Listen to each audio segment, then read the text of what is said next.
দর্শক, এই মুহূর্তে শাহজালাল বিমানবন্দরে রয়েছেন রিপোর্টার মোবাশ্বের আহমদ। সরাসরি যুক্ত হচ্ছি তার সঙ্গে।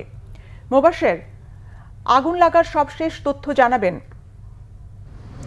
জি, আপনারা যেমনটা দেখছিলেন, আসলে আপনারা জানেন যে হযরত শাহজালাল আন্তর্জাতিক বিমানবন্দরে আজকে দুপুরে কিন্তু অগ্নিকাণ্ডের ঘটনা ঘটে এবং যেই জায়গাটিতে আগুন লাগে সেখানে কিন্তু আমদানিকৃত যে পণ্যগুলো থাকে সেগুলো কিন্তু মজুত করা হয়। এবং আরও একটি বিষয় যদি আমরা আপনাদেরকে বলে রাখতে চাই যে কিছুক্ষণ আগে কিন্তু এই অগ্নিকাণ্ডের কারণে হযরত শাহজালাল আন্তর্জাতিক বিমানবন্দরে কিন্তু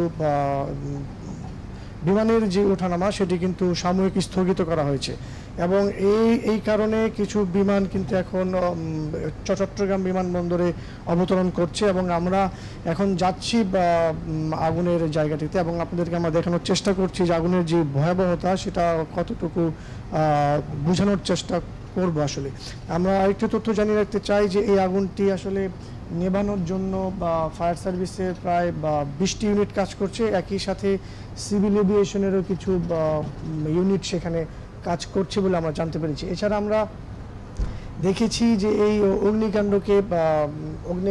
অগ্নিকাণ্ডকে কেন্দ্র করে এয়ারপোর্ট এলাকার যেই স্বাভাবিক যান চলাচল সেটি কিন্তু কিছুটা ব্যাহত হচ্ছে, কারণ অনেক ফায়ার সার্ভিসের গাড়ি কিন্তু এখান দিয়ে যাচ্ছে এবং তাদেরকে দ্রুত যেন এরিয়ায় প্রবেশ করতে পারে সেটি কিন্তু সবাই এই বিষয়ে সাহায্য করছে।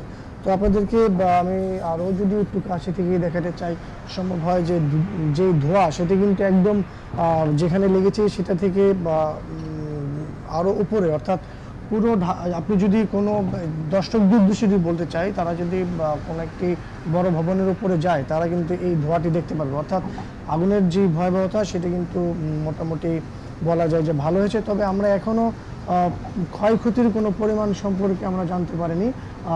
ফায়ার সার্ভিস ইউনিট হয়তো বা তারা যখন আগুন নিয়ন্ত্রণে আনতে পারবে তখন হয়তো বা তারা ব্রিফ করবে, তারপরে আমরা হয়তো বা ক্ষয়ক্ষতি বা অন্যান্য যেসব সিদ্ধান্ত আছে সেই সিদ্ধান্তগুলো হয়তো আমরা জানাতে পারবো। তো এই মুহূর্তে আমরা সেখানে যাচ্ছি এবং সর্বশেষ যেটা বলা যায় যে বিমানের যে ওঠানামা হযরত শাহজালাল আন্তর্জাতিক বিমানবন্দরে সেটি কিন্তু স্থগিত রয়েছে। তো এই ছিল আসলে আমার কাছে এখন সর্বশেষ তথ্য।